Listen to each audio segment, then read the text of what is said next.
আজকে এই বাংলাদেশের পরিস্থিতি 1 মিনিটের মধ্যে সমস্যার সমাধান করতে পারতো বাংলাদেশ সরকার। এই কোটার মধ্যে যে এত মধু তারা কোটা দিতে চাচ্ছে না সাধারণ জনগণকে।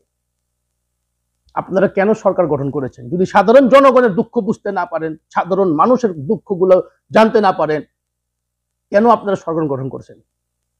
মানে যে সকল মুক্তিযোদ্ধারা বাংলাদেশ স্বাধীন করে গিয়েছে তারা কি বলে গিয়েছিল আমরা বাংলাদেশ স্বাধীন করেছি, আমাদের নাতি পুতি ইষ্টি গোষ্ঠী যাই প্রয়োজন মতে আসবে তাদের ছাড়া সুযোগ সুবিধা বাংলাদেশে কেউ ভোগ করবে না? তারা কি বলে গিয়েছিল? তারা বলে যায়নি। আজকে আপনারা যে কোটার ভিত্তিতে এই যে লক্ষ লক্ষ মানুষ আজকে পথচারী হয়ে আন্দোলন করতেছে, আপনারা তাদেরকে কেন 5%, 10% এখান থেকে আপনাকে কোটা দিতে পারেন না? আর না হলে বাংলাদেশে কোটা উচ্ছেদ করে দেন, কোটা দরকার নেই।